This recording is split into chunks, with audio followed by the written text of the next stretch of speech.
balik dideliver tayo ng mga materialis. Wait lang ha. Ilang grip anchor yan? Ayun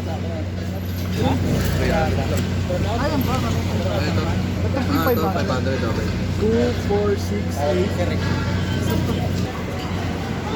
8. Iakit muna natin mga materialis natin.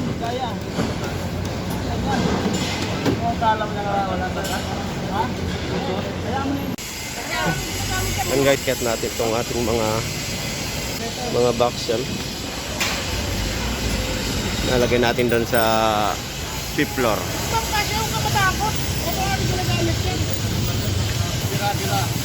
Ayun.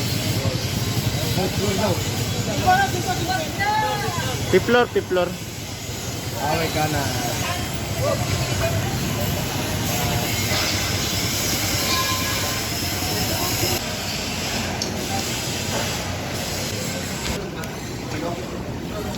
Yes, ito yung mga paputokan natin mamaya. Yan.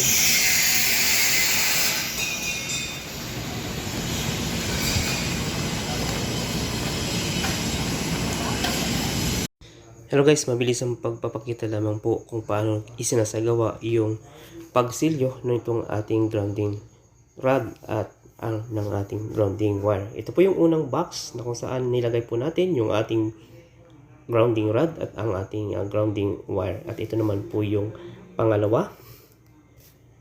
Ayan, solo lang po dito kasi umikot lang po yung ating grounding wire na yan guys. At ito din yung pangatlo. So, kung mapapansin nyo, yan po ay hugis tatsulok yung ating ginawa.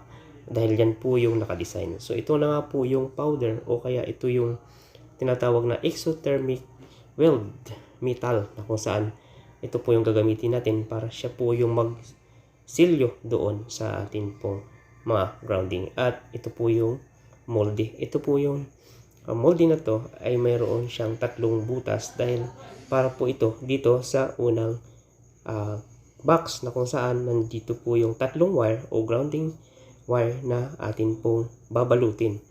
Kaya yan po ang nakikita nyo na molde ay tatlo yung kanyang butas. So mayroon po siyang kanal at yan po natin ilalagay, ipupurma yung ating grounding wire.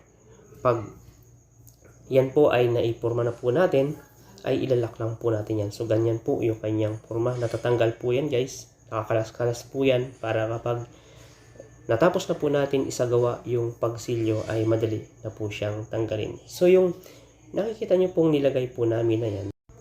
So yan po yung clay na kung saan ginagawa po yan o nilalagay po yan para yung mga siwang sa atin pong molde ay matakpan po. Kasi kapag nilagay na po natin yung exothermic weld metal ay hindi po siya masasayang o hindi po siya matatapon para kapag sinunog po yan ay buong buo po yung pagkasilyo ng atin pong grounding rod at mga grounding wire na inilagay. So yan po ay nilalapat lang po natin ng maayos doon sa kanyang kanal para sigurado po tayo na maging maayos ang pagkasilyo niya at nilagay na po natin yung pang itaas.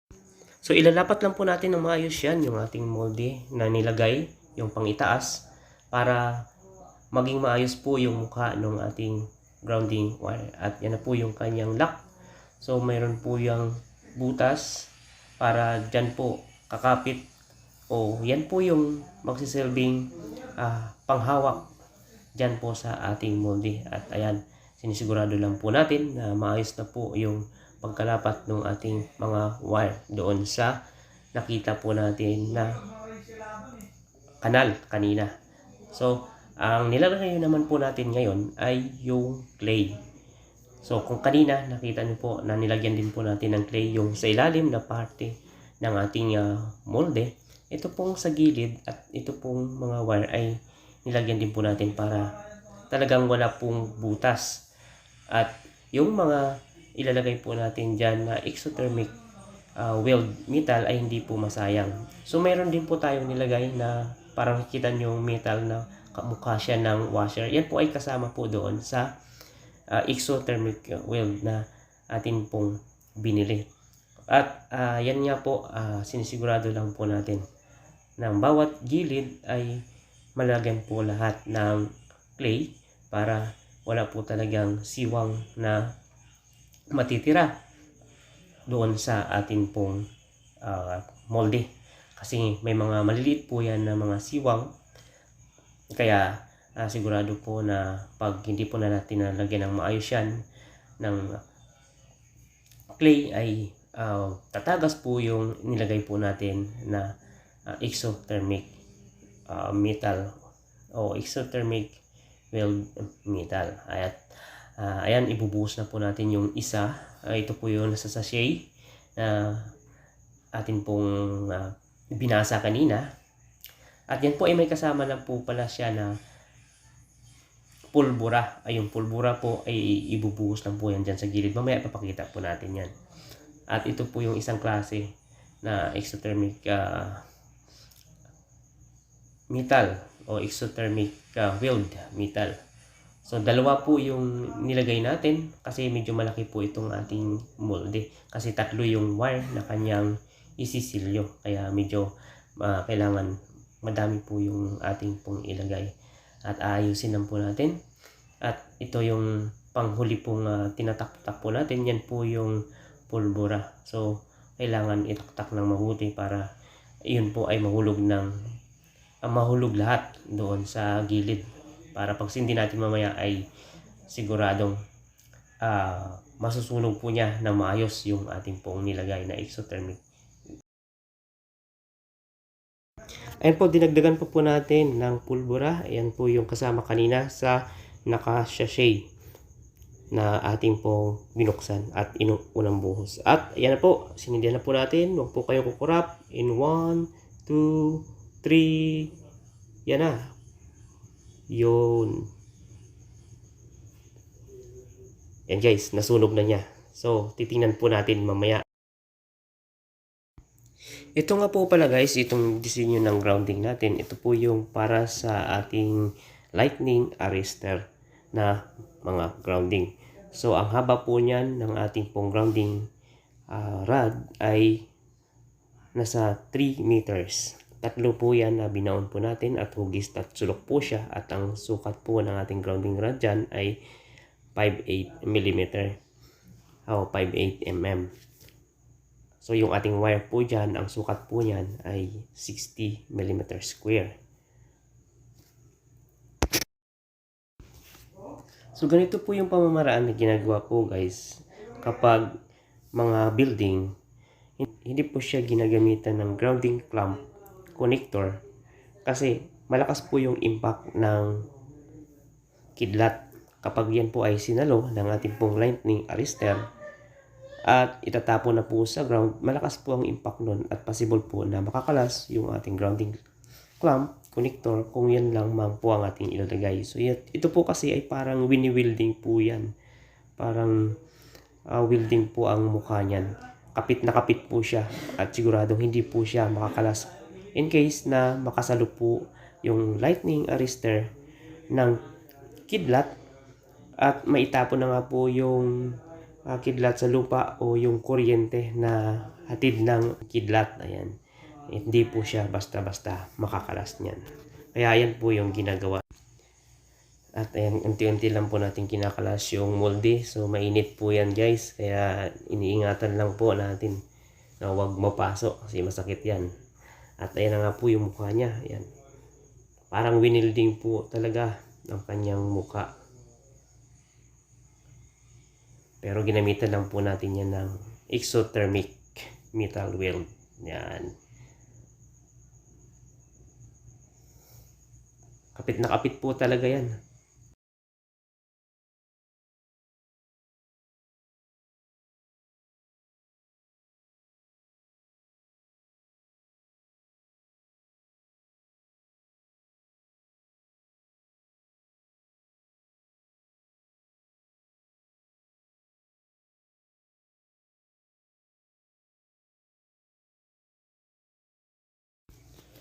Ayan, at binalik na nga po natin yung forma kasi ito yung part na to, yung isa na yon na una-una na kailangan meron po siyang box o tinatawag na manhole. Kasi kailangan po talaga nakakulong po yun. Kasi kailangan po yun buksan. At ito na po yung pangalawa. So ipapakita po natin itong pangalawa. So bali yung pangatlo pala guys, hindi na natin ipapakita dahil kagaya lang din po ito nitong pangalawa. So parehas lang po yung kanyang buong pamamaraan yan. Bali ito po pala ay mas maliit na moldy. Kasi yung wire po natin dyan ay isang diretso na lang. So yung butas po niyan o yung hulmahan po niya ng wire ay isa lang. Diretso lang, hindi kagaya nung isa kanina may pa-cross siya. Ito ay diretso lang po. So kumbaga kabilaan lang po yung butas ng ating moldy. At sakto lang po yung exothermic metal weld na nilagay natin yung isa. Sakto lang po na mapuno po siya at sisindihan naman po natin ito. Kagaya po ng nauna, ay huwag po kayong kukurap. In 1, 2, 3, and ayan. Nasunog na siya guys. So, konting distansya lang po pala sa mga nagsasagawa nito. Kasi nga, sumisirit po yan. At may pagkadelikado din po yung usok niyan. Kaya, ingat-ingat din po ang gumagawa nito sa mga ganitong klaseng pamamaraan. So yun lamang guys, maraming salamat po sa inyong patuloy na pagtutok sa aming munting channel at sana po ay patuloy nyo pa pong subaybayan ang aming pong iba pa pong mga ipapakita mga video at marami pa po tayong may papakita na mga pamamaraan patungkol po sa electrical kagaya po nitong mga ay sinisagawa natin ngayon.